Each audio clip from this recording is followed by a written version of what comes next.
우리는 지금 대림절 셋째 주일을 보내고 있습니다. 성탄절이 곧 코앞입니다. 그래서 오늘 넥타이도 성탄절에 맞게. 근데 빨간색은 있는데 초록색은 없어요. 다음에 언젠가 초록색 한번 매봐야겠습니다. 오늘은 대림절 셋째 주일을 맞이하여 전능한 기쁨이라는 제목으로 같이 하나님의 말씀 나누도록 하겠습니다. 여러분들이 볼 때 저의 인생은 어떻습니까? 인자합니까? 사랑이 많아 보입니까? 따뜻해 보입니까? 아니면 좀 무겁고 진지해 보이고 아니면 차갑거나 무섭거나 뭐 그렇게 보이지는 않습니까? 가끔 네, 성가대 네, 기억해 두겠습니다.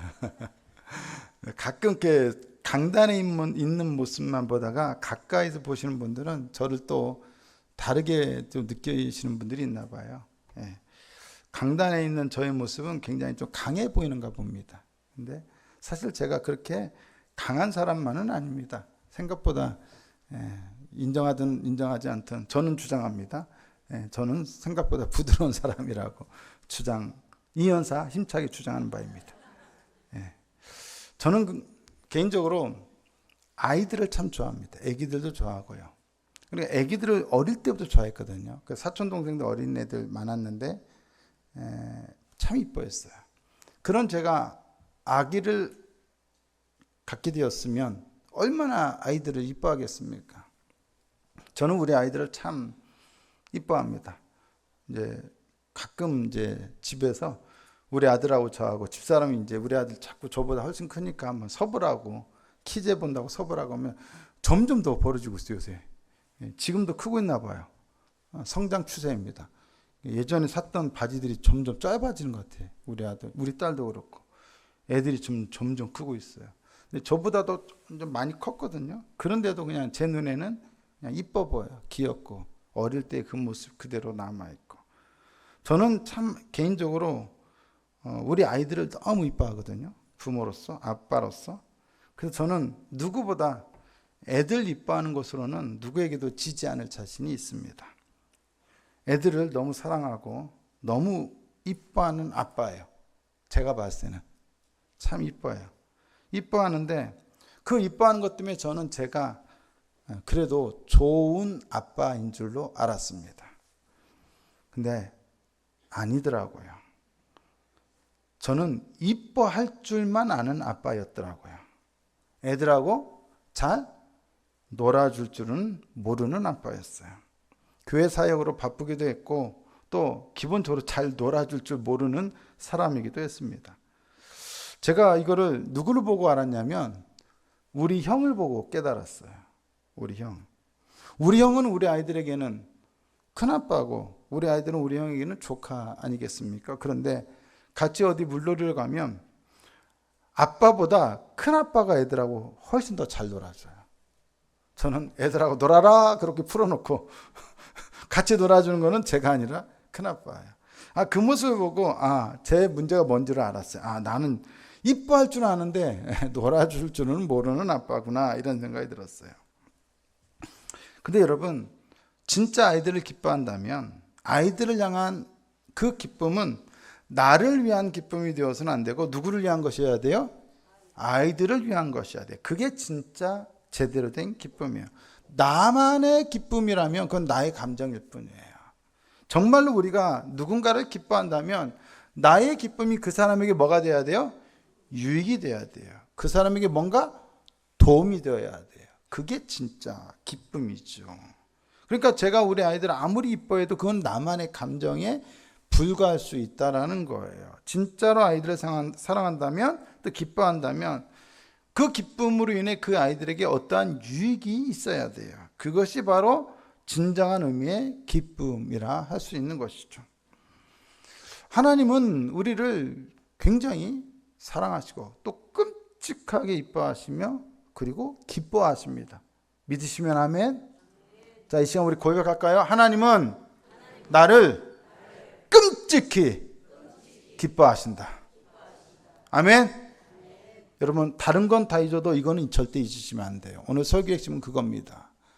하나님이 나를 정말로 기뻐하신다는 것만 알고 가도 여러분 그것이 오늘 예배 잘 드린 보상이 될 것입니다. 하지만 하나님께서 우리를 기뻐하신다고 할 때 그 기쁨은 제가 우리 아이들에게 가졌던 그런 기쁨과는 달리 그냥 단순한 감정이 아니라 놀라운 일들을 우리에게서 창조해내는, 만들어내는 그러한 기쁨인 줄 믿습니다. 그냥 나 기뻐해, 나 너 이뻐해, 이게 아니라 기뻐하기 때문에, 우리를 향하여 기뻐하시기 때문에, 기쁨이 넘치기 때문에, 그것 때문에 우리에게 뭐가 일어난다? 놀라운 일들이 일어난다는 것입니다. 그래서 우리를 향한 그분의 기쁨은 단순한 감정이 아니라 뭐다? 전능한 기쁨이라는 겁니다. 제가 이 기쁨을 왜 전능한 기쁨이라고 표현을 했느냐, 제목을 잡았느냐, 제가 설교 제목 잡을 때 시간을 많이 끌거든요. 그 제목 안에 이미 설교 내용이 다 들어가 있기 때문에. 전능한 기쁨이라고 표현한 이유는 하나님의 기쁨이, 우리를 향한 그 기쁨이 무슨 일이든 해내시는 하나님의 전능한 분으로 하나님을 만드시기 때문이에요. 여러분, 부모들이 아이들을 기뻐하면 도저히 못 해낼 것 같은데, 인간적으로 못 해낼 것 같은데도 아이들을 기뻐하기 때문에 부모들이 그런 일들을 해내는 경우들이 종종 있지요. 뭐예요? 기쁨이 없던 능력을 어떻게 해요? 만들어내는 거예요. 생기게 만드는 거예요. 마찬가지예요. 우리는 하나님 그냥 무조건 전능하신 분 이렇게만 생각하기 쉬운데, 그런 개념보다는 하나님의 능력, 하나님의 전능의 원천은 다름 아닌 뭐다? 우리를 향하신 하나님의 기쁨이다. 기쁨. 그 기쁨이, 우리를 향한 그 기쁨이 하나님은 어떤 분으로? 전능한 분으로 만드신다는 거예요. 우리를 위해서 못하실 일이 없는 분으로 만든다는 거예요. 그런 의미예요. 이해되십니까 여러분? 설교 초두입니다. 벌써부터 이렇게 반응이 없으면 어떻게 끝까지 끌고 가겠어요? 여러분, 이 기쁨 때문에 하나님은 우리를 위해서라면 못하실 일이 없는 분, 모든 일을 해내실 수 있는 분, 전능하신 분이 되는 겁니다. 그러면 그분의 기쁨은 우리에게 어떤 일을 이루시는가? 오늘 스바냐 본문을 통해서 그것을 같이 살펴보고자 합니다. 스바냐라고 하는 이름의 뜻은 여호와께서 숨기셨다라는 뜻입니다. 이름의 뜻처럼 스바냐 선지자의 정체는 우리에게 숨겨져 있습니다. 우리가 그에 대해서 알 수 있는 것은 별로 없습니다. 그는 왕족 출신으로 히스기야 현손으로 나오거든요. 히스기야 왕의 왕족 출신이고 예레미야, 하박국, 나훔과 같은 이런 선지자들과 같은 시대에 예언 활동을 했던 주전 7세기의 예언자입니다. 그런데 이 시대의 예언자들이 공통점이 있어요. 이 주전 7세기에 활동했던 예언자들의 공통점은 뭐냐? 한결같이 무엇을 예언했느냐? 유다에 임할 하나님의 강력한 심판에 대해서 예언했어요. 유다가 멸망하기 얼마 전이죠. 스바냐도 마찬가지예요. 여러분 스바냐를 집에 가서 읽어보시면 스바냐 3장 초반부까지는 줄곧 무엇에 대한 이야기냐? 심판에 대한 이야기예요. 그러니까 스바냐서 대다수는 무엇에 대한 이야기다? 심판에 대한 이야기라는 거예요. 당시 선지자들이 보기에, 주전 6세기, 7세기 선지자들이 보기에 유다의 심판과 멸망은 자명한 것이었습니다. 그만큼 그들의 죄악이 심각했다는 얘기입니다. 한결같이 이 선지자들은 심판에 대해서 선포했지만 동시에 이들 선지자들의 또 다른 공통점이 있습니다. 그건 뭐냐? 하나님의 강력한 심판을 예언했지만, 선포했지만 동시에 이들은 그 심판, 가혹하리만큼 무서운 심판 이후에 있을 유다의 회복에 대해서도 선포했다라는 것입니다. 스바냐서 3장 14절에서 20절은 바로 이 회복에 대한, 유다의 회복에 대한 말씀입니다. 스바냐 3장 12절을 보세요. 스바냐 3장 12절은 이 심판받은 유다의 백성들을 가리켜서 뭐라고 말하냐? 곤고하고 가난한 백성이라고 말을 합니다. 하나님의 강력한 심판은 죄악으로 교만하고 폐역하던 유다 백성들을 곤고하고 가난한 백성이 되게 만들었습니다. 유다라는 나라는 어떻게 되었어요? 심판받아서 멸망하고 사라졌어요. 역사 속에서 사라졌어요. 나라는 이제 없어요. 독립국가는 없어요. 그리고 그 백성들은 어떻게 되었습니까? 바벨론의 포로로 끌려가거나 아니면 세계 곳곳으로 흩어졌습니다. 자료에 의하면 느헤미야 3차 유대 귀환이 이루어졌던 느헤미야가 귀환했을 때 당시에 유다의 총 인구는 다 합쳐봐야 몇만 명이었을까요? 몇만 명이었을 것으로 여러분 생각하십니까? 유다 인구는 그 당시에 유다에 있는 인구는 남은 인구는 총 다 합쳐봐야 5만 명이 채 안 됐을 거라고 추정한답니다. 나머지는 다 어떻게 돼요? 포로로 끌려갔거나 곳곳으로 다 흩어졌어요. 세계 곳으로. 그런데 이 나라의 국가의 멸망은 모든 비극의 끝, 종말이 아니라 사실상 비극의 시작에 불과했어요. 이제부터 진짜 비극은 이제 시작되는 거예요. 여러분, 나라 잃은 서름, 이게 얼마나 클까요? 우리 대다수는 여기 아주 나이 드신 어르신들 제외하고는 다 나라를 잃어본 경험이 없지 않습니까? 저 같은 세대는 당연히 그죠? 나라를 잃어본 경험이 없어요. 제가 요르단에 있을 때 이라크 난민들을 7년 가까이 섬기고 또 같이 그들을 지켜보았습니다. 근데 제가 2015년도에 5월 달에 가서 난민들을 처음 만났는데 그들을 섬기기 위해서 푸드 패키지를 전달하기 위해서 만났는데 제가 처음 봤을 때 이라크 난민들을 처음 봤을 때는 참 놀랐어요. 이들이 정말 난민이 맞나 싶을 정도로, 왜냐하면 너무 허우대가 멀쩡했거든요. 옷도 뭐 깔끔하고 머리도 잘 이쁘게 하고, 그리고 손에 여러분 당시에 최신 핸드폰을 들고 있는 거예요. 이라크 사람들은 삼성폰보다는 저기 다른 경쟁사 폰을 많이 들고 있더라고. 저는 그 당시에 그때 그 최신 폰을 못 사고 그 전전전 모델을 쓰고 있었거든요. 아직도 기억해요. 그래서 저는 속으로 이 사람들이 정말 난민인가 싶었어요. 그런데 상황을 알고 보니까 이해가 됐어요. 이들은 불과 몇 달 전까지만 해도 이라크에서 누구는 잘 나가는 사업가였고, 누구는 잘 나가는 의사였고, 누구는 잘 나가는 변호사였어요. 그런데 IS가 그들이 사는 동네에 하룻밤 전에 꾸란에 보면 선전포고를 하게끔 돼 있거든요. 적들에게 선전포고를 꼭 하게 돼 있어요. 전화로, 야, 내일 너희들한테 쳐들어갈 거야. 선전포고를 해버린 거예요. 그러니까 이 사람들이 어떻게 해요? 하룻밤 사이에 다 살기에서 도망친 거예요. 그냥 손에 들 수 있는 것, 집에 있는 것만, 들 수 있는 것만 들고 도망쳐 나온 거예요. 은행에 있는, 계좌에 있는 돈, 들어가 있는 돈 뺄 수 있어요, 없어요? 못 빼요. 돈이 아무리 많아도 그 돈 뺄 수가 없는 거예요. 그냥 손에 들 수 있는 것만 들고 하룻밤 사이에 도망쳐 나온 거예요. 그렇게 해서 어디까지 왔어요? 요르단까지 온 거예요. 이들은 비참했어요. 요르단에서 법적으로 난민들은 일을 할 수 없었어요. 일자리를 구할 수가 없었어요. 여러분, 어른들은 일자리를 구할 수 없어요. 일을 할 수 없어요. 근데 문제는 그들은 요르단의 집을 렌트해서 살아야 돼요. 안 그러면 저기 자타리 캠프 같이 난민 캠프 텐트 치고 사는 캠프에 살아야 하는데, 문제는 그 캠프는 거의 지옥이에요. 정말 사람이 살기 힘들고 거의 감시를 하고 못 빠져나가게, 다른 데로 못 빠져나가게 거의 감옥같이 이렇게 관리를 해요. 정말 힘들어요. 그래서 사람들이 돈이 들더라도 가급적 집을, 허름한 집이라도 월세를 내고 살아요. 근데 문제는 돈을 벌 수 있어요, 없어요? 없죠. 가진 돈은 제한되어 있겠죠. 많이 못 갖고 나왔겠죠. 그럼 돈은 떨어지겠죠. 어떻게 해야 돼요? 월세는 내야 하고 가진 돈은 없어요. 어른들은 일을 못 해요. 누가 나가서 일을 해야 돼요? 아이들이 나가서 일을 해요. 학교에서 공부해야 할 아이들이 엄마 아빠가 정치고 나와서 일을 못하니까 애들이 나가서 일을 해요. 어떤 일? 심부름하는 일, 뭐 이런 일. 그래서 뭐요? 그냥 푼돈 쥐어주고 애들을 심부름시키고 노동시키는데, 문제는 이 아이들에 대한 노동이 상당히 심했다는 거예요. 그렇게 해서 애들이 벌어오는 돈을 가지고 집안 살림을 하는 거예요. 렌트비도 내고 먹을 것도 사 먹는 거예요. 한 달에 20-30만 원 정도밖에 안 돼요. 아무리 말아봐야. 그들은 정말로 공고했습니다. 정말 가난했습니다. 저희는 그 한 달에 한 번씩 이 난민들에게 25가정 되는 가정에게 푸드 쿠폰을 전달하러 한 달에 한 번씩 방문했거든요.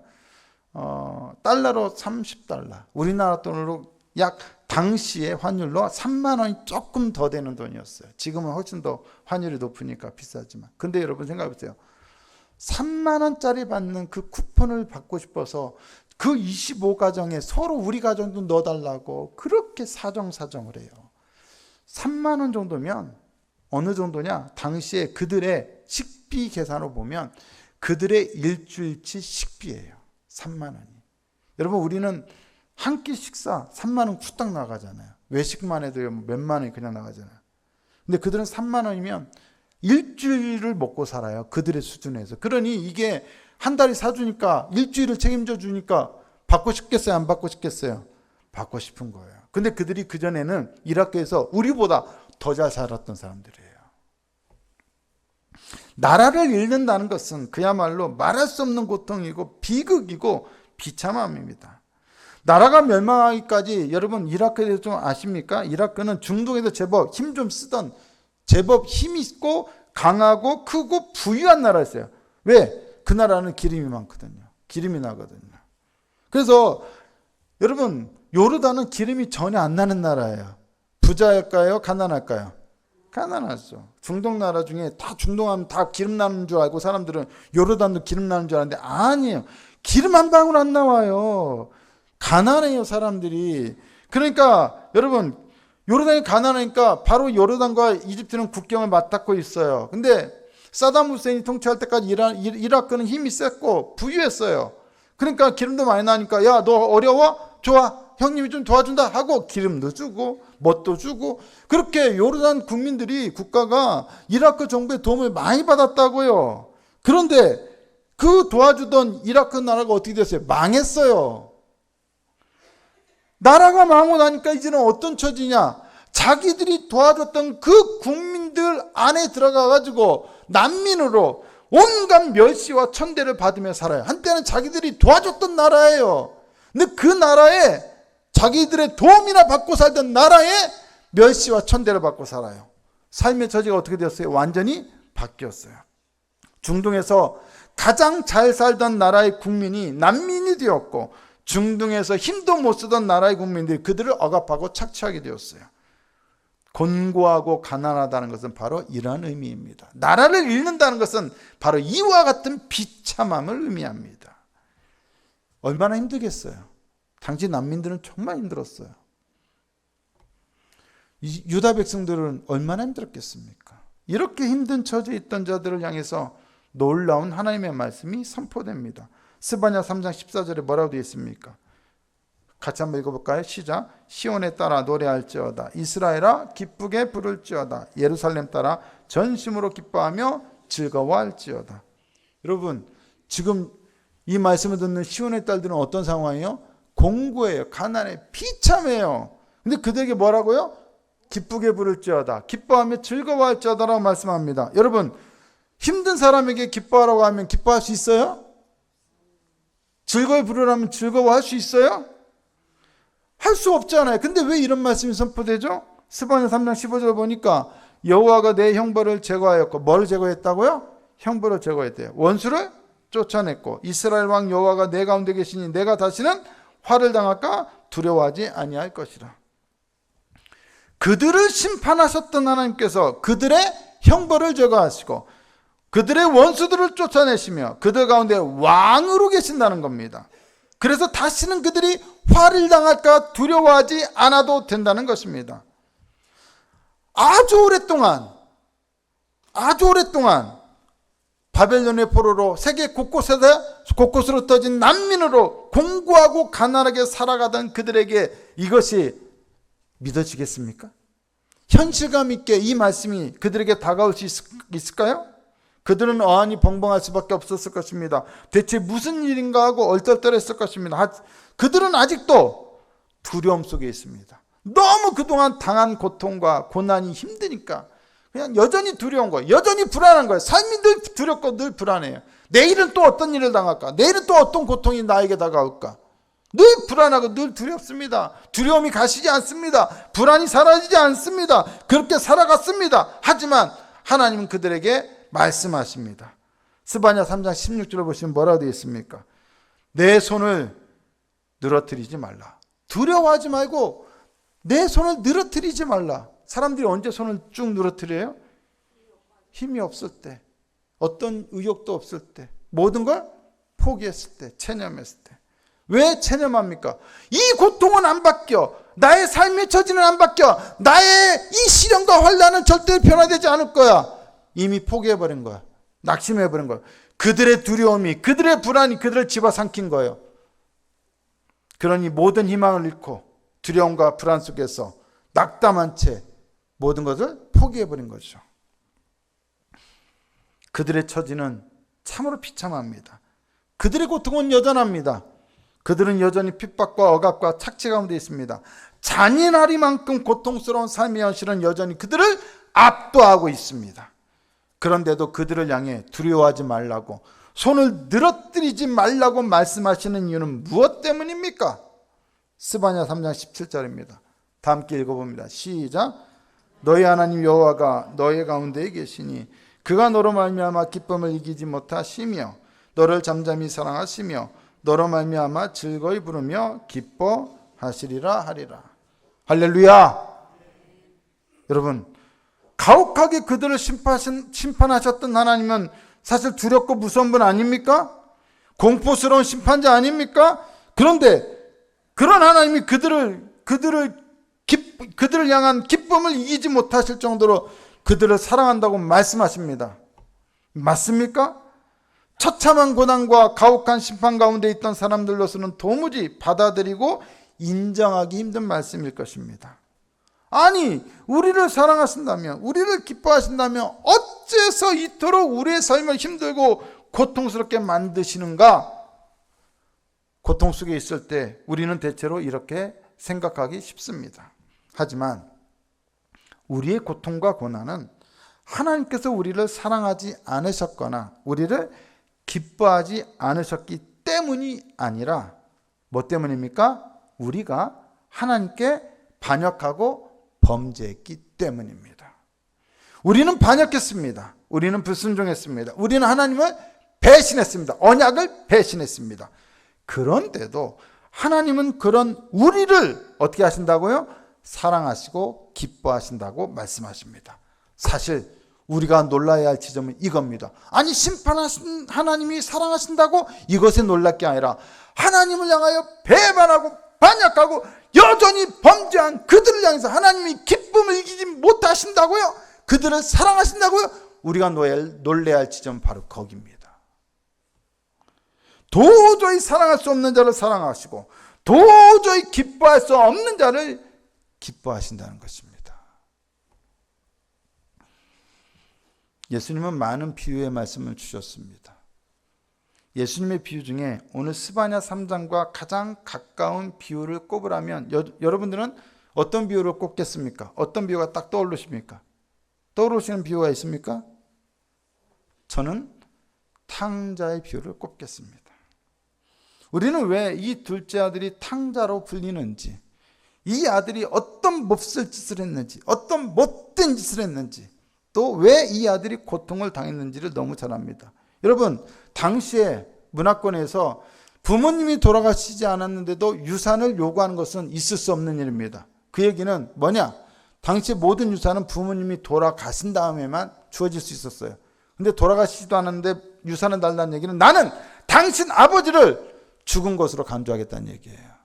어떤 자식이 부모에게 그렇게 요구합니까? 말도 안 되는 겁니다. 더군다나 아버지가 줬어요. 그랬더니 이 재산을 집안의 가문 대대로 이어진 유업이에요. 팔면 돼야 안 돼요?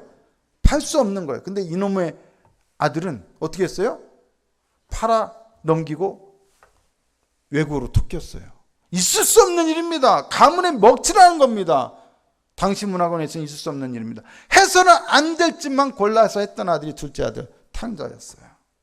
이 아들에게는 아버지의 사랑을 받을 만한 조건이 단 하나도 없었어요.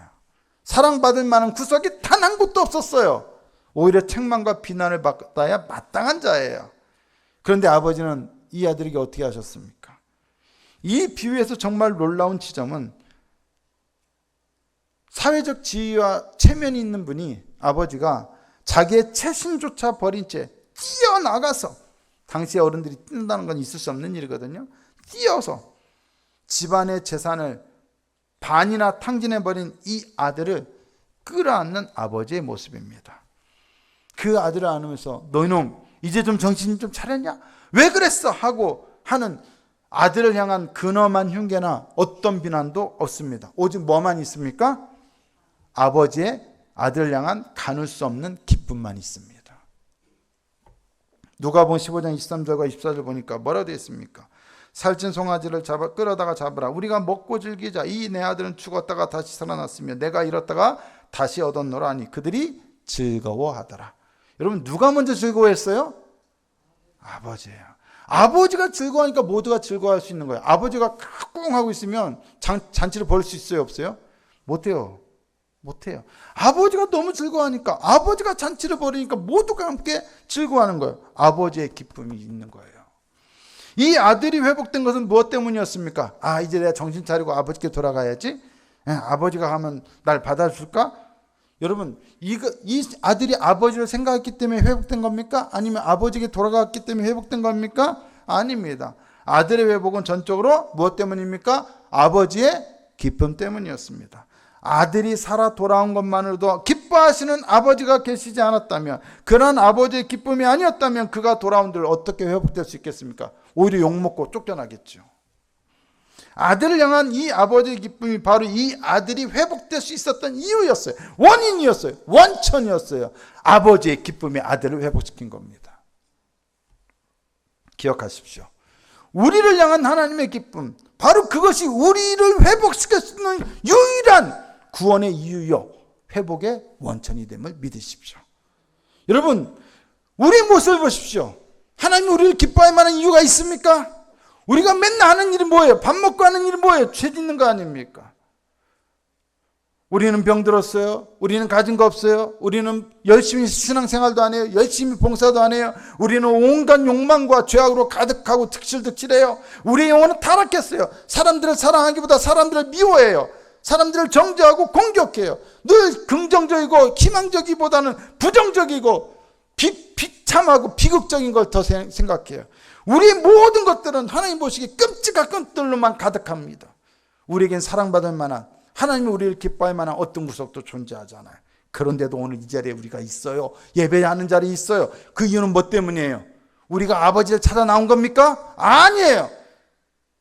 우리를 향하신 아버지의 기쁨이 우리를 이 자리에 있게 하신 걸 여러분 믿으실 수 있기를 바랍니다. 우리의 반역과 불순종에도 불구하고 한결같이 우리들을 기뻐하시는 그 아버지가 계시기에 오늘 우리가 이 자리에 있게 된 것입니다. 예수님이 이 땅에 왜 오셨습니까? 우리는 예수님이 이 땅에 오신 대림절을 기다리고 있습니다. 대림절을 보내고 있습니다. 성탄절을 대망하면서 대림절을 보내고 있습니다. 우리는 이 땅에 예수님이 오신 이유를 분명하게 알아야 돼요. 요한복음 15장 11절 뭐라고 되어 있습니까? 내가 이것을 너희에게 이름은 뭐가? 내 기쁨이 너희 안에 있어. 이 얘기는 달리 말하면 내가 너희들을 너무 기뻐한다는 것 아니겠습니까? 그 결과 너희 기쁨을 충만하게 하려 함이라. 할렐루야. 우리는 이 땅에 오시는 예수님을 기다리는 대림절 기간을 통해 다시 한번 하나님이 우리를 얼마나 기뻐하시는지를 기억해야 합니다. 예수님이 오신 이유가 우리를 향하신 이 아버지의 기쁨과 아들의 기쁨 때문이었음을 기억해야 합니다. 얼마나 이 기쁨이 크신지 스바냐 3장 17절에 뭐라고 말씀하냐? 너로 말미암아 기쁨을 이기지 못하시며 라고 표현할 정도입니다. 여러분, 하나님이 이기지 못하실 게 있을까요? 하나님은 이기지 못할 게 없어요. 다 이겨요, 하나님은. 근데 딱 하나 하나님이 이기지 못하실 게 있대요. 뭘 이기지 못하신대요? 우리를 향한 기쁨을 이기지 못하신대요. 놀랍지 않습니까? 절대로 누구에게도 지는 법이 없어요. 근데 우리를 향한 기쁨만큼은 이기지 못하신대요. 참고 숨길 수가 없대요. 너무 기쁘다는 거예요. 우리 옆 사람을 향해서 옆 사람은 얼마나 기뻐하는지 표정을 한번 보여주세요. 숨길 수 있는지 한번 보여주세요, 여러분. 다 숨길 수 있잖아요. 근데 하나님의 이 기쁨은 숨길 수가 없어요. 이길 수가 없어요. 그만큼 우리를 사랑하시고 기뻐하시는 것입니다. 그런데 더 놀라운 게 있어요. 우리를 이렇게 기뻐하시는 그 하나님이 어떤 분이시냐? 스바냐 3장 17절에 뭐라 되어 있어요? 너희 하나님 여호와가 너희 가운데 계시니 그는 뭐다? 누구다? 그는 구원을 베푸실 전능자이시라. 할렐루야. 우리를 기뻐하시는 그분은 다름 아닌 구원을 베푸실 전능하신 분이에요. 스바냐 3장 17절에서는 하나님의 전능하심과 하나님의 기뻐하심이 연결되어 있습니다. 무엇을 의미하겠습니까? 하나님의 이 전능하심의 원천이 다름 아닌 우리를 향한 하나님의 기쁨이라는 것을 의미합니다. 하나님께서 우리를 위해 못하실 것이 없는 전능한 분이 되시는 이유는 바로 우리를 향한 기쁨 때문입니다. 기쁨은 하나님으로 하여금 못할 일이 없게 만듭니다. 죄인조차 의인이 되게 하시고 심판받아 마땅한 자들을 구원하시고 반역자들을 당신의 자녀가 되게 만듭니다. 그분이 우리를 기뻐하지 않으신다면 우리에게 그분은 그저 심판하신 분에 불과합니다. 하지만 그분이 우리를 기뻐하시기에 그분은 구원을 베푸시는 전능자가 되십니다. 아니, 되셔야 합니다. 아니, 되시기로 애당초 마음 먹었습니다. 심판할 때조차도 우리를 향한 기쁨은 결코 중단된 적이 없어요. 불가능한 일도 가능케 하는 것은 바로 기쁨입니다. 기쁨이 있으면 아무리 어렵고 힘든 일이라도 해낼 수 있습니다.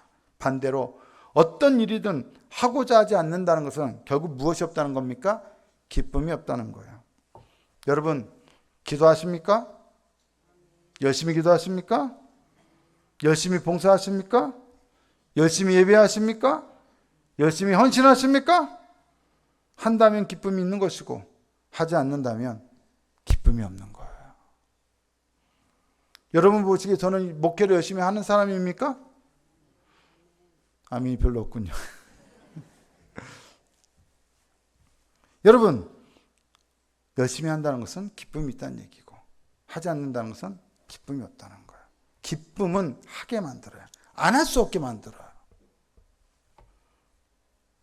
자녀에 대한 기쁨이 있는 부모는 목숨을 걸고 자녀들을 위해 희생하고 헌신합니다.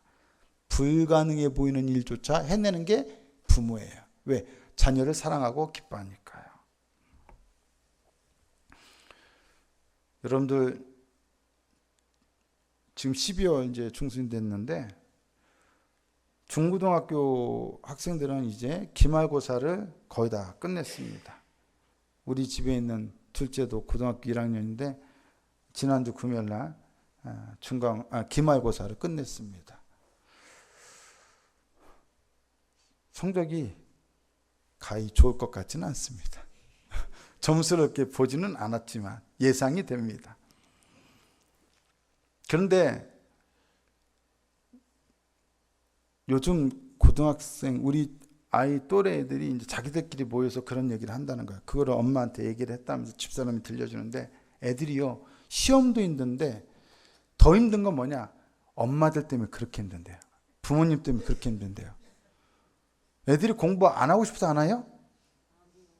그러잖아요.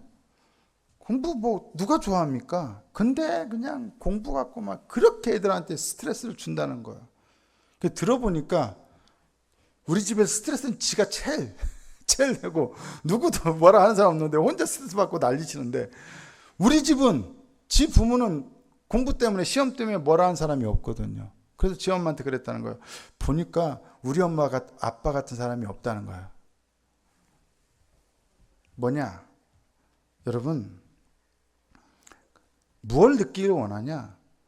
부모가 아이들을 있는 그대로 사랑하는 것을 아이들이 느끼면, 있는 그대로 아이들을 기뻐하는 걸 느끼면 그 아이들은 공부를 잘하고 못하고 상관없이 어떻게 될까요? 반듯하게 자랍니다. 자신들을 부모가 기뻐한다는 것을 아는 아이들은 정서적으로 공부를 잘하고 못하고 상관없이 건강하게 됩니다. 공부 좀 잘한다고 해서 시험 성적 좀 좋다고 해서 애들의 정서가 파괴되면 그 아이들은 어떻게 돼요? 큰일 나는 거예요. 인생이 힘들어지는 거예요.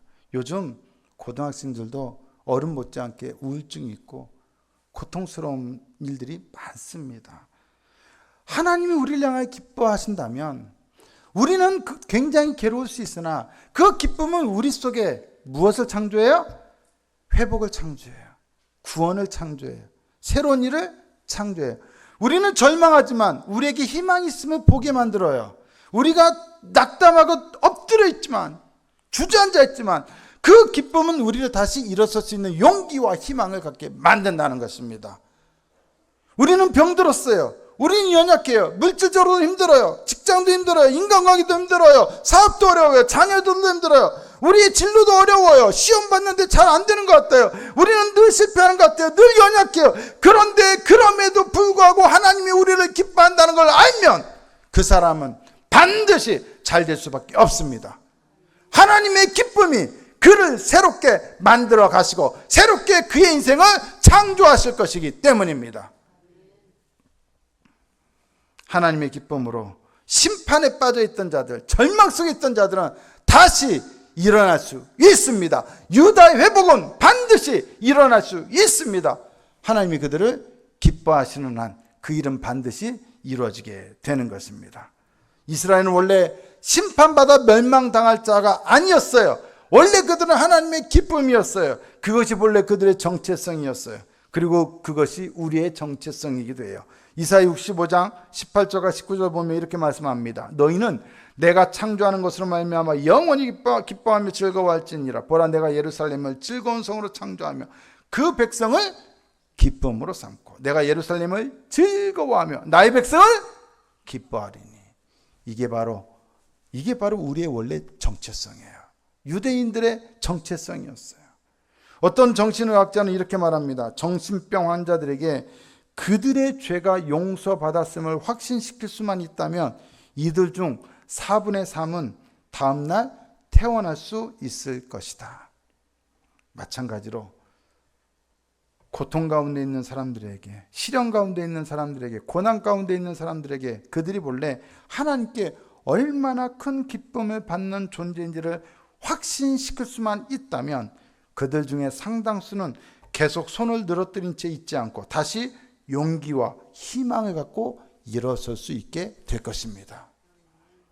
여러분, 우리는 우리 모습을 보고 어떤 자격이나 당위성을 찾으려고 그래요. 하나님이 나를 기뻐할 만한 이유와 원인이 내 안에 뭔가가 있어야 한다고 생각해요. 하지만 절대 그렇지 않습니다. 하나님이 우리를 기뻐하시는 자격이나 이유는 우리 안에 있지 않습니다. 그저 우리를 향하신 하나님의 마음에 있습니다. 아멘이십니까? 우리에게 어떤 자격이나 이유가 있는 것이 아닙니다. 그저 하나님이 우리를 보고 그냥 기쁨을 이기지 못하시는 겁니다. 그렇게 우리를 기뻐하시고 우리를 사랑하시는 것입니다. 하나님은 우리를 기뻐하셔서 우리를 구원하실 뿐만 아니라 더 나아가십니다. 스바냐 3장 19절을 보세요. 그때 내가 너를 괴롭게 하는 자를 다 벌하고 저는 자를 구원하며 쫓겨나는 자를 모으며. 그리고 뭐라고 되어 있습니까? 시작. 온 세상에서 수욕받는 자에게 칭찬과 명성을 얻게 하리라. 지금 그들은 어떤 상태예요? 수욕받는 자예요. 온 세상에서 쫓겨나고 피난민으로, 난민으로. 아까 말씀드렸죠? 요르단에 있던 이라크 난민들이 얼마나 비참하게 살았는지, 얼마나 많은 모진 학대와 천대와 멸시를 받고 살았는지. 그들은 그런 상태였어요. 근데 하나님의 기쁨은 그들을 더 이상 수욕받는 자가 아니라 어떤 자? 칭찬과 명성을 얻게 되는 자로 만드신다는 겁니다. 스바냐 3장 20절을 다시 한번 봅니다. 내가 그때 너희를 이끌고 그때 너희를 모을지라. 내가 너희 목전에서 너희의 사로잡힘을 돌이킬 때 너희에게 천하 만민 가운데서 명성과 칭찬을 얻게 하리라.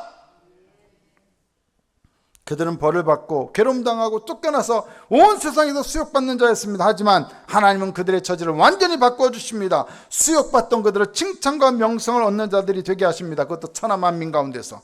이것은 별 볼 일 없던 그들을 통해 세상을 놀라게 하시겠다는 것을 의미합니다. 하나님의 기쁨으로 인해 그들은 고통과 고난에서 건진받을 뿐만 아니라 그들의 존재와 삶까지, 인생까지 완전히 변화된다는 것입니다. 이것이 우리를 기뻐하시는 분으로 인해, 우리 가운데 계신 하나님으로 인해 우리 가운데서 일어나게 될 일입니다. 스바냐 3장 15절입니다. 뭐라 되어 있습니까? 이스라엘 왕 여호와가 내 가운데 계신다고 말씀하십니다. 스바냐 3장 17절에 뭐라 되어 있습니까? 너희 하나님 여호와가 너희 가운데 계신다고 했습니다. 근데 이 하나님은 어떤 분? 우리를 기뻐하시는 분, 기쁨을 이기지 못하실 정도로 기뻐하시는 분, 그리고 우리를 구원하실, 우리에게 구원을 베푸실 전능자이십니다. 그분이 어디에? 고난당하는 우리의 삶의 가운데, 어려움 가운데 있는 우리의 고통 가운데, 현실 가운데 함께 하신다는 거예요. 예수님께서 우리에게 오신 이유는 바로 이 여호와가 너의 가운데 계시니 이 말씀을 성취하시기 위해서입니다. 죄악으로 인해 심판받고 쫓겨난 자가 되고 수욕받는 자였던 우리들을 천하만민 가운데서 명성과 칭찬을 얻게 하시기 위해서입니다. 우리의 삶과 우리의 존재와 우리의 영혼을, 인생을 완전히 변화시키시기 위해서입니다. 그러므로 사랑하는 성도 여러분, 지금 아무리 삶이 힘들고 어렵고 고통스럽다 할지라도 예수님께서 왜 이 땅에 오셨는지, 무엇 때문에 이 땅에 오셨는지를, 왜 우리 가운데 오셨는지를 다시 한번 기억하여 힘을 내시기 바랍니다. 하나님의 기쁨을 우리가 생각할 때는 언제냐? 우리가 잘 나갈 때가 아니라 우리의 자존감이 가장 뚜그러들고 우리가 너무 힘들고 가장 절망적인 바로 그때야말로 하나님이 너로 인하여 기쁨을 이기지 못하신다는 그 말씀을 기억해야 하는 것입니다. 그것을 그때 기억하는 자는 다시 그 절망의 자리에서 다시 일어설 수 있습니다. 그리고 반드시 회복될 수 있습니다. 병들어 아픈 나의 몸을 볼 때 바로 그때가 하나님이 나를 기뻐하신다는 것을, 실패하여 연약해진 나의 모습을 볼 때 바로 그때가 하나님께서 나를 기뻐하신다는 사실들을 기억해야 할 때입니다. 그때가 언제입니까? 바로 지금입니다. 사랑하는 성도 여러분, 하나님의 전능의 원천은 우리를 향하신 당신의 기쁨입니다. 그 기쁨이 도저히 이룰 수 없는 불가능한 일을 이루어내십니다. 우리에게서 이루어내십니다. 우리를 변화시킵니다. 때때로 목회자로서 교회를 바라보면 낙심될 때가 좀 있습니다. 솔직히. 그런데 제가 설교를 준비하면서 보니까 저도 우리 교회를 참 사랑하고 기뻐하지만 비교할 수 없는 하나님의 사랑과 기쁨이 우리 교회를 향하여 있다는 사실이 문득 깨달아졌습니다. 내가 낙심한다고 해서 하나님의 기쁨이 사라지거나 취소되는 것은 결코 아니라는 분명한 확신이 들었습니다. 그것이 믿어지니까 다시 소망이 생깁니다. 희망이 생깁니다. 더 열심히 해야겠다는 의지가 생깁니다. 성도들의 아픔과 고통을 볼 때마다 그런 괴로운 마음이 들었는데 하나님이 그렇지 않다. 나는 그들을 기뻐한다. 그런 말씀을 저에게 주시니까 다시 희망이 생깁니다. 하나님, 저는 그들을 위해서 그러면 더욱 기도하겠습니다. 더 중보하겠습니다. 하나님, 역사해 주십시오. 다시 용기가 생겼습니다. 여러분들도 하나님이 그렇게 여러분들을 기뻐하신다는 사실을 믿어서 힘을 내시기 바랍니다. 이 대림절 여러분들을 기뻐하시는 그분께서 여러분 안에도 기쁨을 충만하게 하시기 위하여 이 땅에 오셨다는 사실을 가지고 다시 힘을 얻어 용기를 갖고 일어설 수 있기를 예수님의 이름으로 축복합니다.